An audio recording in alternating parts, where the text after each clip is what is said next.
एक तो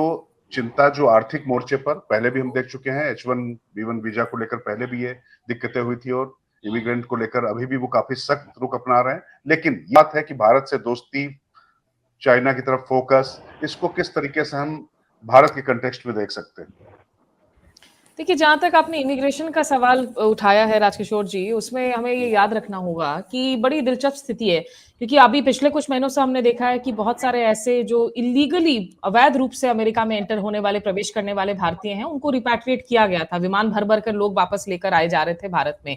लेकिन अगर ये लोग मानकर कह रहे हैं कि डोनाल्ड ट्रंप आ जाएंगे तो सिर्फ इलीगल इमिग्रेशन पर ही क्रैकडाउन होगा, तो थोड़े से नाइव हैं, क्योंकि डोनाल्ड ट्रंप अनप्रिडिक्टेबल भी हैं और डोनाल्ड ट्रंप की ये जो मेक अमेरिका ग्रेट अगेन का नारा है, it is based on to principles. एक प्रोटेक्शनिज्म, दूसरा नेशनलिज्म। राष्ट्रवाद और प्रोटेक्शनिज्म को मिलाकर जो है, आप दुनिया भर में देखेंगे जहां पर भी राइट ऑफ सेंटर गवर्नमेंट्स आई हैं, वो ज्यादा से ज्यादा जो स्ट्रॉन्ग गवर्नमेंट है वो चाह रही है कि अपनी सीमाओं को जो है हम ज्यादा बंद करें। तो डोनाल्ड ट्रंप के आने से जो लीगल माइग्रेशन है उसको लेकर भी सवाल निश्चित रूप से खड़े होंगे आने वाले दिनों में। क्या वो वापस से कैप लगा सकते हैं इन टर्म्स ऑफ जो स्किल्ड वर्कर्स हैं, माइग्रेंट वर्कर्स हैं, क्योंकि वो चाह रहे हैं कि जो है अपनी घरेलू अर्थव्यवस्था को वो पुश दे सके। तो उसमें एक ऊहापोह की स्थिति निश्चित रूप से आने वाले कुछ महीनों के बाद में एक बनी रहेगी, जो उनके पिछले एडमिनिस्ट्रेशन के दौरान भी बनी थी।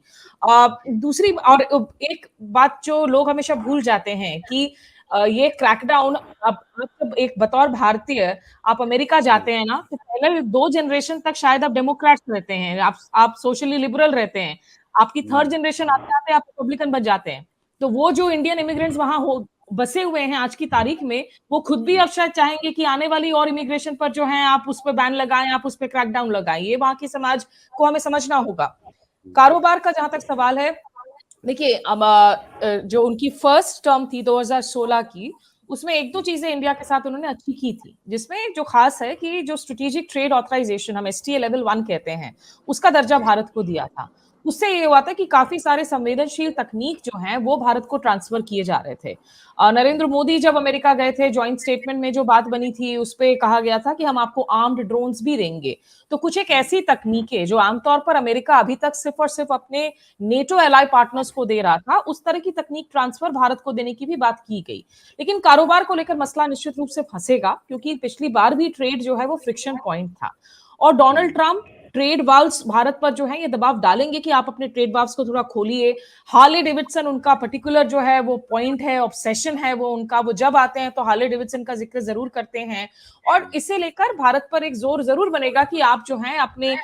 इकोनॉमिक पॉलिसी को थोड़ा सा अमेरिका के लिए और लिबरलाइज कीजिए, वहां से आप और खरीदारी कीजिए, वहां पे आप टैरिफ्स कम कीजिए। तो ये दिक्कतें निश्चित रूप से होंगी। लेकिन डोनाल्ड ट्रंप की पूरी जो उनकी स्टाइल ऑफ ऑपरेशन है ना, वो दैट इज बेस्ड, उनका जो एमओ है वो अनप्रेडिक्टेबिलिटी ही है। हालांकि हम बस ये उम्मीद कर सकते हैं कि इस बार की जो उनकी टीम है वो शायद पहले एक्सपीरियंस की वजह से थोड़ी सी ज्यादा परिपक्व हो। देखना होगा कि उनकी अपनी अनप्रेडिक्टेबिलिटी के साथ में उनकी अपनी ब्यूरोक्रेसी के जो कॉन्फ्लिक्ट्स हैं वो कैसे उभर कर आते हैं, क्योंकि जब वो अपनी व्हाइट हाउस से निकले थे और हमने ये भी देखा था कि कैपिटल हिल में अमेरिकी संसद में किस तरह की हिंसा हुई थी जब वो चुनाव हारे थे जो बाइडेन से 6 जनवरी को, उसके बाद जितनी किताबें भी आई, अगर आप पढ़ेंगे जो अकाउंट्स हैं उनके टीम के लोगों की, तो एक बात जरूर सामने आती है कि डोनाल्ड ट्रंप इज एक तरीके से, उनके साथ जो शब्द बार बार साथ बैठता है वो है केओस। तो हमें केओस और अनप्रेडिक्टेबिलिटी के लिए भी तैयार रहना होगा, भले ही ये लगे कि on the face of it रिश्ते अच्छे रहेंगे, गर्माहट रहेगी।